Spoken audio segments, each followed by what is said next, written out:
For most of my life, I was one of the most dependent people I knew. In every aspect, I wouldn't make an important decision without my father's approval. I wouldn't buy clothing without having someone with me to give me their opinion. I would ask my coworkers to review my work all the time. I truly believed I needed a partner or a group of friends to be happy, or to go out to dinner or to the movies. I had zero independence. Zero autonomy, zero belief in myself. I still remember how it felt to want to go out for a walk or do something fun and calling a long list of people to invite them because I wouldn't do it alone. And also how it felt when none of them were available and I ended up staying home alone feeling lonely and sad. Relying too much on others made me feel weak, needy, and untrustworthy. Most importantly, it made me feel like I wasn't enough. And even though I did manage to find my own voice eventually and stand on my own 2 feet, to this day, whenever I need to decide something, my first instinct still is to pick up the phone and ask for help.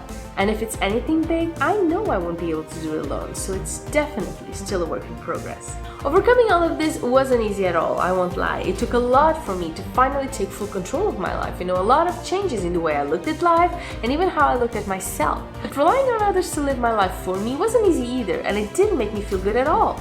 So I guess I'd rather struggle to do something that will make me happier in the long run than struggle to keep doing something that makes me miserable. And that's when I became accountable for myself and my actions. I finally understood that I cannot expect others to solve my problems or fight my battles for me. It's my life, no one else's.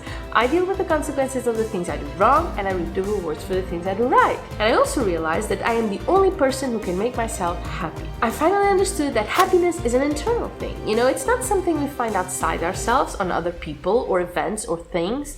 It's a choice we need to make every day to be happy.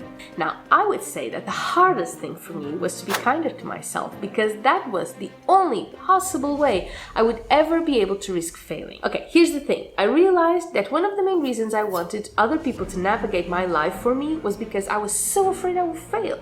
I had all these feelings inside of me of wanting to please people and wanting to make my parents proud and wanting to be perfect and not make mistakes. And that was holding me back big time. Being kinder to myself means loving and accepting myself, right? And like for any loving relationship, it all started with spending a little bit more time by myself, no matter how uncomfortable it was at first. Doing that really set things in motion in my life, let me tell you. I spent time with myself and fell in love with myself, and suddenly I was enough. Another thing that was kind of a life changer for me was finding my purpose. All those years spent doing things to please others and to meet other people's expectations of me really chipped away at my self-esteem and my sense of self, because it never worked out. I was essentially a puppet in someone else's hands, and I was failing miserably at it. So releasing myself from those strings was probably one of the hardest things I ever did. I will say that if you don't feel like you're nowhere near finding your own purpose and setting all that process in motion, just start small, okay? Try new things, get a new hobby, something you've always wanted to try. Get those creative juices flowing, That's how I started making quilts. Your purpose may have nothing to do with creativity like mine does, but the thing with creativity is it makes you think outside the box. It opens up your horizons to a place in your mind where everything is possible and allowed. That's where your purpose is hiding, in that place where all the things you thought were impossible live. In the end, there is nothing quite as empowering as taking control of your own life and moving forward. It's what allowed me to be here talking to you guys, feeling happy and excited about all that's to come, instead of just sitting in an office all day, watching precious hours of my life go by, waiting for that time to pass so I can leave and go home. You may not always make the right decision or know exactly what to do or what to say at the right time, but living an authentic life, a life that is true to who you are, is the biggest, most rewarding thing you will ever do. And you, my friend, deserve nothing less. That is it for me today, and I'll see you soon. Bye-bye.